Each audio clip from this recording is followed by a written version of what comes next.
I think this is the right building. Think this is his car. All right.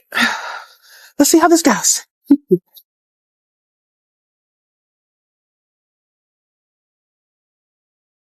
Hello. I'm looking for a mic. Does a mic work here? Yeah.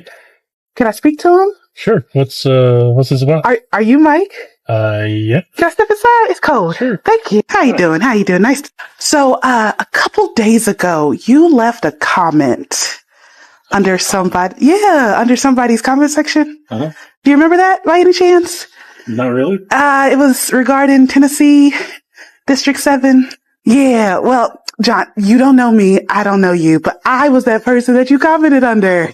Yeah, it's crazy, right? Crazy world.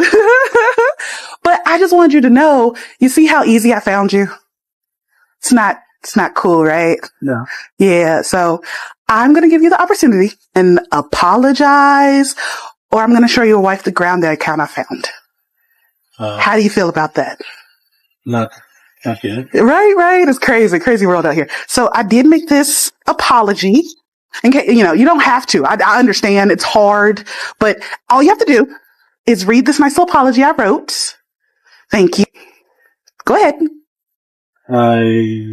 Mike. Do apologize for my actions. And I see the consequences of my actions. And I will not do Say it louder. I will not do this to anyone else ever again. Oh, good job, Mike. Thank you. I'll take that back from you. Yeah, I need that for other people. It was really nice meeting you. And it is with a heavy heart that I will have to inform some individuals that their lives might be irreparably damaged from what I do, whether that be today or tomorrow. After making 2 small posts about District 7 in Tennessee, many people felt that this was their opportunity to come under my comment section and leave hateful, absolutely disturbing comments. And I think it is evident that y'all have never met an individual like myself. And when I say that, I'm specifically talking to the hobbies that I have. I'm not an individual that likes to delete comments. Honestly, I like the filter feature that TikTok has. It makes it so that specific comments do not show up under my comment section. But once I go through those filtered comments, it'd be quite easy to delete them. I don't. I trace them. I go. I find families. I find jobs. I find search histories. And then I just hoard that information until one day I decide chaos needs to happen. So just so you never know who you're commenting under. You never know who's watching. Be safe out there. Now, let me just say this. This is a mess around and find out moment for a lot of people. And this is at almost like pretty much just the tail end of 2025. For the white folks directly out there who like to leave all of these negative, nonsensical, racist comments directly online, always note that there is somebody out there who has the time, who has the energy, who has the willpower and the wherewithal to spend whatever time that they got to figure you out and to know who your name directly is. In the moment of time that they know specifically who it is that they are, they're going to make sure that your family knows. They're going to make sure that society and the whole world basically knows. Better yet, they're going to make sure that the people that you are currently in a relationship with know who it is specifically that you are. And that woman did some digging and she found an account I'm pretty sure his wife does not know anything about. I'm pretty sure. Now, I want to sit up there and specifically state to the black woman out there, I 100% agree with what it is that she did, but I would also sit up there and say, be on the air of caution with not going out there and doing something like this, because you don't know who the other person is, you know, where they're located, who they're connected to, what they know, what they might even have directly on them. So again, it's a blessing that everything worked out the way specifically that it did. It's a blessing she decided to go directly to his job, right? Versus somewhere else, because we could be, you know, potentially looking at a whole different situation or whatnot or whatever. But again, I 100% agree with what it is that she did. For far too long, you have white folks out here that want to proceed to throw all types of slurs and negative whatnot or whoever online, and specifically towards Black Americans, because they think that automatically, it's the internet, anonymity, nothing's going to happen. Who's going to care? Who's going to know? Obviously, you do have people out there. Like I said, I don't understand why a lot of y'all want to decide to be racist in the first place, and then on top of that, be racist directly online.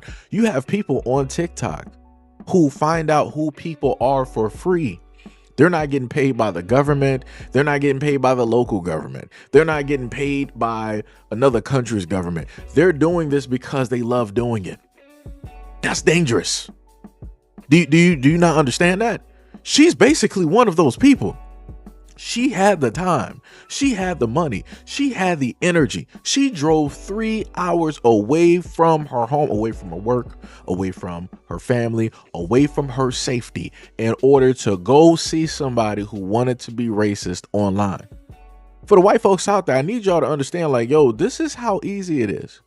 This is how easy it is for anybody out here to know who it is that you are. It don't take nothing. It don't take nothing.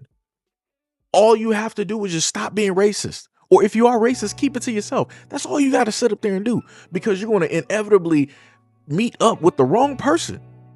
She was the right person, because she wasn't the type that was going to be like, rah, rah, rah. And, you know, she was like, all right, I see you.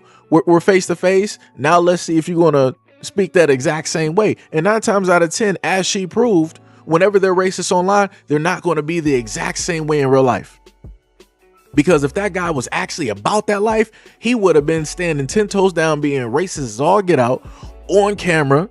He would have more than likely filmed himself like the woman at the Cinnabon factory joint that up there in whatever the state was, and he would not have a fear of losing his job, because guess what? You would have had white folks out there coming to the rescue. He would have started a GoFundGo or a GoFundMe. They would have made up whatever story they needed to make up, and he would have had $150 grand by now, because the Cinnabon woman, she clearly has about 93K currently in her, Go Send Go account at this moment in time, and she's trying to move it towards 109K. But again, like I said, they're always going to pull up and support their own, because they're letting you know who specifically it is that they are. They're not going to put their names out there when they donate, right? They're stupid, but they're smart stupid, right? They're smart enough to, I'm going to set up to support, right? But then on the other end, they'll be like, let me just be, anonymous, because I don't want people to know who it is. Because again, a lot of these folks, they work amongst, quote unquote, as people like to say, minorities. But let me be more specific.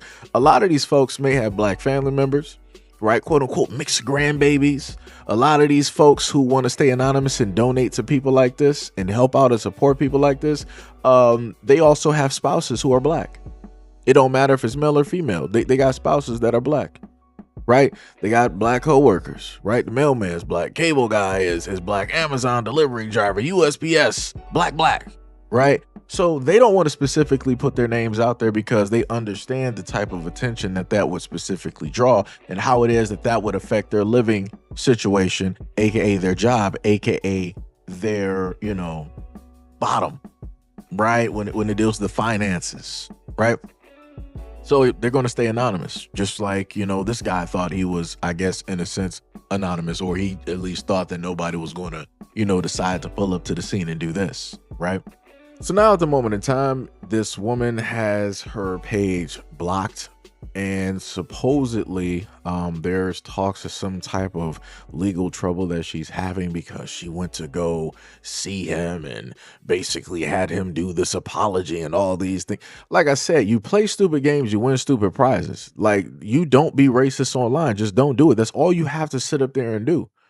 For me, I'm just saying, for me, I don't see realistically how she should have legal trouble, right? Because she did, in a sense, the correct thing, right? Somebody was racist. She had a conversation with somebody who was racist. She didn't sit up there and put hands on anybody. She didn't physically threaten anybody. She had the conversation. The dude conversated back. She had a nice piece of paper directly there. And there you go. right? So again, to, have all of that is crazy to me. Again, don't be racist, and don't decide that along with you also being racist that you're going to have a secret account that's away from your wife that now the whole world knows that pretty much you have, and hopefully your wife also knows that you have this account. Matter of fact, to take a step further, I hope he gets a divorce and loses everything. Let me just take it that far. I hope he gets a divorce. I hope she takes him to court. I hope she takes him for alimony, for child support if they got it. I hope she takes him for his pension, his Social Security, whatever else he may happen to have, and that inevitably he more than likely may lose his job, because guess what?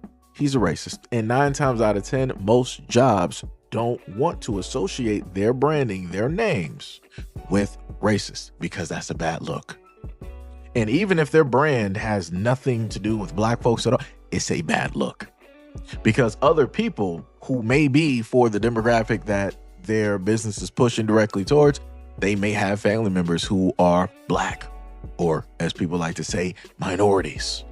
And that's going to have them feel a certain type of way, because they're like, well, I got family. So it's like, if I support you, that means that I'm supporting this. And it's like, I'm not about that life, so you're not getting no more of my money. So you see how that has a domino effect, an avalanche effect, which again, it affects the bottom line. And a lot of these businesses don't want that to take place. So they would rather let these types of people go versus trying to fend and defend, because we've seen that before in the past, especially during the pandemic, and it didn't end well for a lot of businesses. They learned the hard way, right? Just like this guy is going to learn the hard way. So again, for the white folks out there, case in point, just let this be a lesson.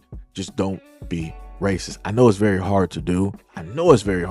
Right? And I have other videos to showcase racism in the United States that happens to black Americans, right? This is not going to be the only video that I will showcase, at least at this moment in time today. But again, white folks, just don't be racist. That's all you have to sit up there and do. That's all you have to do. But anyways, let me know what you guys think about this video and everything now listened and stated in the comment description below. And as always, peace, love, stay tuned for the next video.